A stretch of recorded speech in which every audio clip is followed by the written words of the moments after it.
श्री स्वामी समर्थ. आज आपण राशीचक्रातील 5वी राशी म्हणजे सिंह राशीबद्दल जाणून घेऊया. सिंह राशीचा स्वामी रवी हा पंचम स्थानाचा अग्नितत्वाचा ग्रह आहे. मनमोकळा, उदार अशी ही राशी आहे.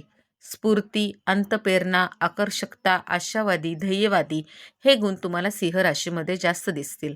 अग्निरास असल्याने प्रेम, विवाह या दृष्टीने ही जरा अशुभ फल देते. या राशीला मिरवण्याची हौस आहे.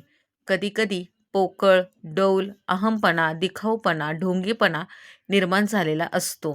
सिंह राशीत येणारे 3 नक्षत्र म्हणजे मघा, पूर्व फाल्गुनी आणि उत्तर फाल्गुनी. चला तर आज आपण सिंह राशीचं या महिन्याचं भविष्य पाहूया.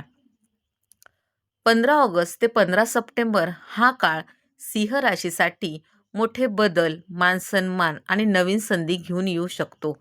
पण एक चूक तुमचं नुकसानही करू शकते. 15 ऑगस्ट नंतर सूर्याच्या प्रभावामुळे तुमच्या व्यक्तिमत्वात आत्मविश्वास वाढेल. अनेक दिवसापासून अडकलेली कामं हळूहळू मार्गी लागतील. नोकरी करणाऱ्यांनी वरिष्ठांची साथ मिळू शकते. व्यवसाय करणाऱ्यांना नवीन ग्राहक किंवा नवीन कामाची संधी मिळण्याची शक्यता आहे. कामाच्या ठिकाणी तुमचं कौतुक होईल. व्यवसायात विस्ताराचा विचार करताल, पण योग्य नियोजन करूनच पुढे जा. उत्पन्नात वाढ होण्याची शक्यता आहे. गुंतवणूक करताना तज्ज्ञांचा सल्ला नक्कीच घ्या. जोडीदाराशी संवाद वाढेल. कौटुंबिक वातावरण आनंदित राहील.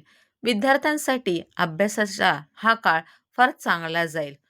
उपाय: दररोज सकाळी सूर्याला पाणी अर्क करा आणि हे पाणी अर्क करताना गायत्री मंत्राचा जप करा. अशाच राशी भविष्य जाणून घेण्यासाठी माझ्या चॅनलला सबस्क्राईब करायला विसरू नका. श्री स्वामी समर्थ.